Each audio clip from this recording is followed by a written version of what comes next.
Welcome back, everybody, to another episode of Ocarina of Time, Minimalist Run, and we are at the start of Zoras River, which leads us to Zoras Domain. Kind of creative naming scheme there, isn't it? So, this is a pretty straightforward path all the way through, but let's talk to this guy first. This guy straight ahead is the Magic Bean Salesman, and he sells magic beans where you put it in that plot of land to the right there, that little hole, water it with water from a bottle, and then in the future, 7 years later, a plant there that flies takes you to places in the, whatever area the plant seed happens to be in, and you get items such as more rubies or pieces of heart. Now, getting across the river, you have to get across the river from those patches of dirt. There is no other place in that area before the fence that is close enough, the two banks of the river, that's close enough for you to actually jump across safely. It's just... That, oh my goodness, that stumped me for the longest time, because I kept trying to jump across the river and falling into the river so many times, and the current just swept me out. It was absolutely ridiculous. But once I figured out that, hey, you have to use the dirt patches to figure out the shortest path between the two banks of the river, then it was much easier to figure out the rest of the Zoras River. Now those logs in the river to the right there that I just looked at, there's some frogs in the water. Yeah, see that blue one right there? There's some frogs in the water. If you get closer out in the water with them, they'll hop up and you can play your ocarina with them and kind of conduct the frog choir, as it were, right there. I mean, they're not there when you're adult, just as a child, but you can get a piece of heart doing that. Oh, yes, this area. I really like the crisscrossing nature of these rock formations. I don't think I've seen anything quite like it, in any subsequent 3D Zelda game since. I mean, I'd really like to see an updated HD version of this particular, design, because I really think it's neat. Ah, yes, the parting of the falls. I saw the passageway behind the falls, and like a stupid idiot my first time, I'm just like, oh, I think I could jump right through the falls and get in there, because I thought that was what would happen, But no, physics got the better of me and just pushed me right out, and the stream carried me all the way out. It was pretty ridiculous. And only then did I notice that there was a marking on the ground that you needed to play the ocarina for. So, coming back the second time, I felt really dumb. I'm like, I should have played my ocarina. Yeah. So there's not too much to Zoras Domain. It's just the big pool of water there, a little antechamber off to the right with a shop, and then, of course, the throne room at the very top where you meet King Zora. And there's also a shortcut, too. From here, I think, all the way to Lake Hylia.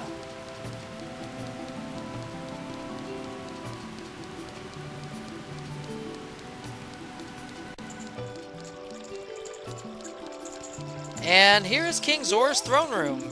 And I don't know what King Zora does with his life, but it doesn't seem to be a lot, apparently.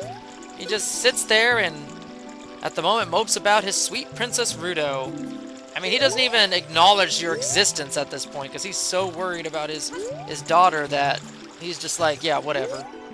There's some peon in front of me that wants to talk to me. I'm just going to ignore him and mope about in my own misery.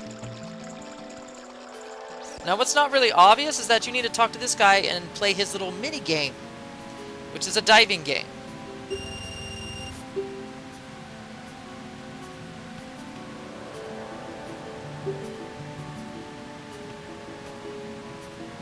So, even though you were introduced to diving in the first dungeon, you never really had to do it up to this point. But now, it's actually gotten a lot more important. You're not diving to press a switch. You're diving for 5 different rubies, and now you have a time limit of 50 seconds. So it puts a little bit of pressure on you to try and complete it all in one fell swoop. So it's a way of having the player match up the shadow with the ruby, and then diving down. And I think you can only dive, 3 meters? It's not that far. But what isn't obvious is that you really have to play this game to proceed onward with the rest of the main quest, because you're going to need to use the item that it gives you to dive deeper. And only by diving deeper can you get the necessary item to show to King Zora to proceed onward to the final dungeon as a child.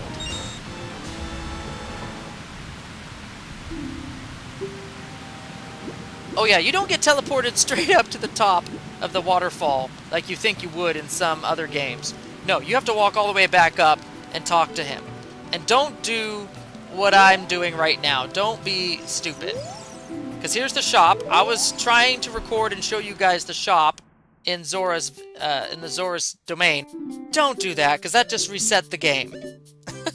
And me winning the game, it reset it. So yeah, you can buy a fish in a bottle, which is way, way too expensive, and a Zora tunic, which is even more expensive. And as a child, you wouldn't be able to wear it anyway.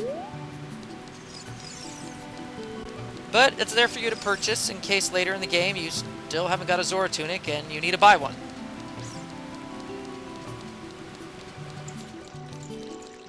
So here's me being, you know, dumb and happy, not realizing that I just reset the game. Here I am expecting my prize, and I'm like, what? No, no, why? I have to redo the game all over again. So I spliced cut it here. I won the game again. But don't exit Zoras Domain, don't enter a shop, don't do nothing. Go straight to the guy to get your prize. The game does not remember your victory.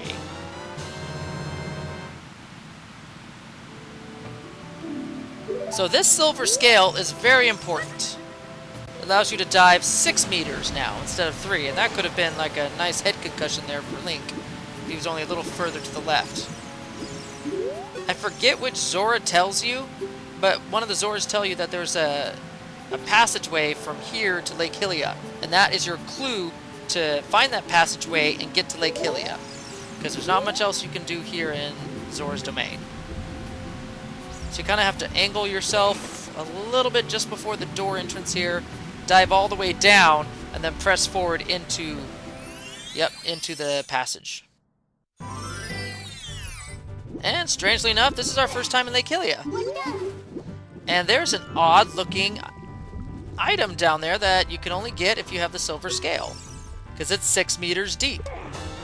This is our first and only bottle that we'll get in this minimalist run, because, well, you kind of need at least one bottle to complete the game. So first and foremost, let's see what the heck's inside the bottle, because you can't really use it until we can get rid of what's inside this bottle.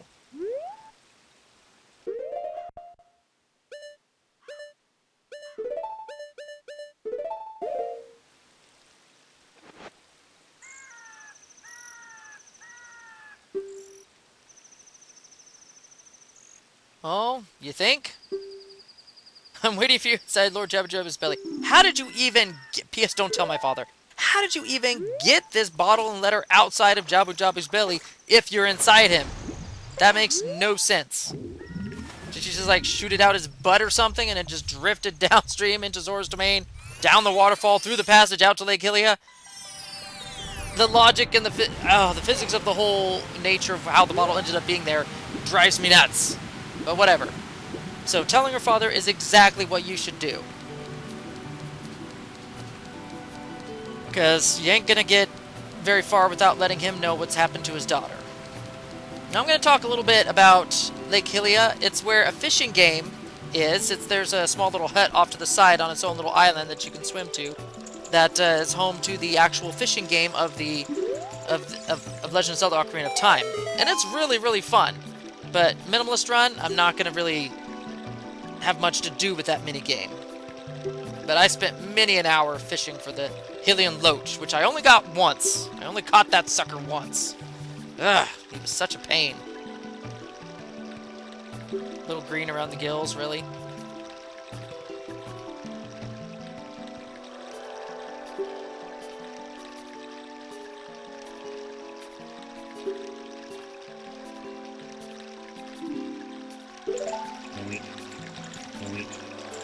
And then we have to suffer the interminable movement and sound of King Zora as he slowly shuffles his way just to the left there so we can get through to Lord Jabu Jabu's altar.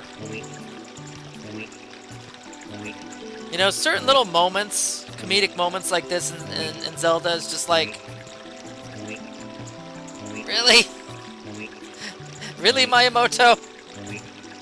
Oh. But we love these games regardless. Now, don't go running off to Jabu Jabu just yet. This is another puzzle where it's an item inventory puzzle, which you have to use the bottle for, your newly acquired bottle, to try and figure out. I couldn't figure it out. Either I didn't read the sign, or the sign next to Jabu Jabu didn't tell me what to do, but I think it says leave an offering for Jabu Jabu. Now, if you put two pieces together, what offering would a big fish like Jabu Jabu like? Something to eat. Possibly another fish. So here's some free fishes you can get rather than paying 200 rubies over in the store, which is a ripoff, mind you. So yeah, just get some free fishes and then head on out to Jabu Jabu. Because the fish for him to eat would be your offering to him.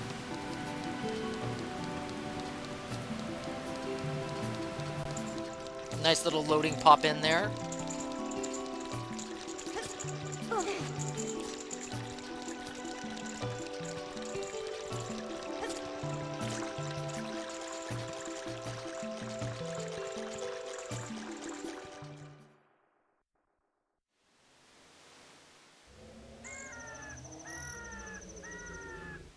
And that is Lord Jabu Jabu. Looks kind of like a whale of a sort. I like the sound effect of his breathing. It's a little bit unnerving. Don't disturb loud. Okay, so yeah, there's really not much telling you that you need to leave an offering to him. Like, nothing at all. He's just there. He doesn't really respond to you. The sign nearby says don't disturb him. So, how was a player supposed to figure out that they needed to catch a fish in a bottle and drop it in front of them? I surely didn't figure that out.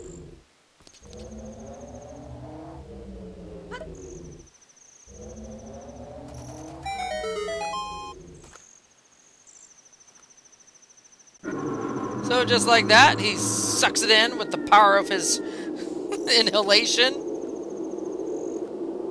And unfortunately, you're also kind of lightweight, so you get sucked into! This was completely unexpected for me playing this game for the first time. This is dungeon number 3. Just like going into the Deku tree, I did not realize this was a dungeon. I seriously didn't. I was going into it thinking, you know, okay, this might be just like a nice little side area to find Ruto, and then we'll go into probably a dungeon proper or something. But no, this is dungeon number 3 for Link.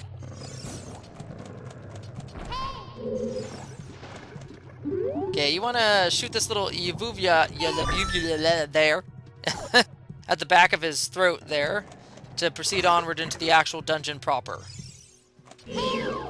Now, these berries, you really can't harm them right now, so it's better to just run and hide and come back later. So any sort of enemy right now in this particular dungeon, just avoid. There's no way you can kill these things just yet. Oh, that little green pillar over there? Remember its location. It might become important later. And here is Princess Ruto.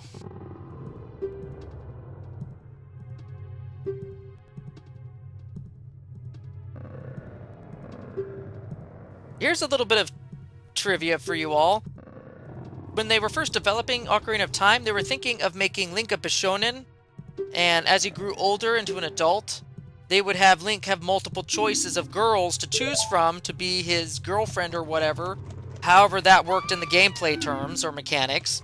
And Zelda would have been one, Malon would have been one, Naboo I think would have been one, and Ruto would have been one. I don't know about Soraya though. But Ruto definitely was one in the running to be one of the girls he could choose. And because of that little bit of trivia information, 1,000 ships were born. A lot of fanfics out there as a result of Ruto and Link. Don't know. Something tells me this relationship ain't gonna work out. Just saying.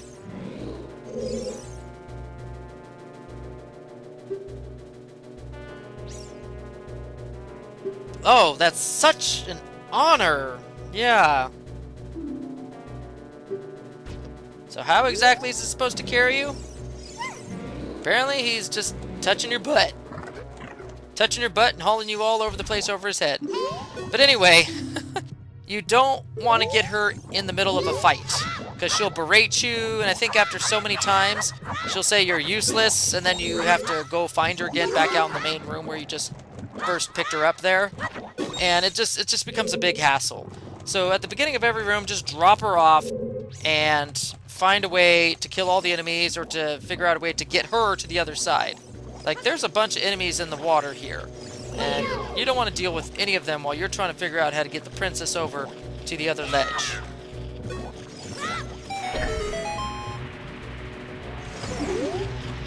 As I said, it's been a while since I played this game, so this was me trying to figure out how this particular room worked. And as soon as I hit the switch and I saw what happened, I'm like, this was not what I was supposed to do. So, yeah.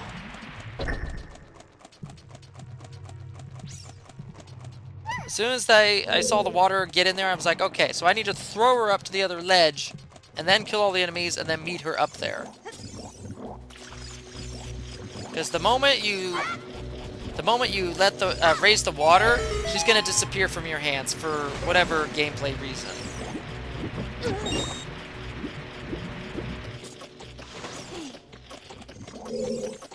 So that was a nice little puzzle of utilizing your companion and figuring out how to get both of you across. Because she certainly ain't gonna do it.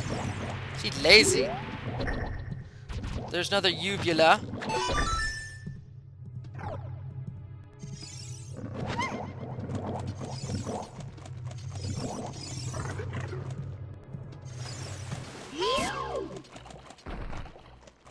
Now, since I don't have an actual shield to block his shots there back at him, the only other alternative is, of course, the slingshot.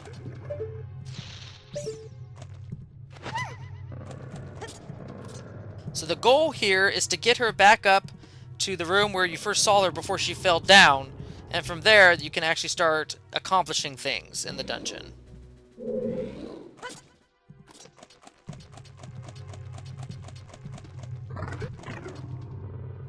I have to tell you, out of all the dungeons in this game, this has got to be the weirdest. Ignore it, just keep moving, just keep moving. So we come to a crossroads where we're going to have to stop here and continue on without Princess Ruto. So until the next video, everybody, see y'all later.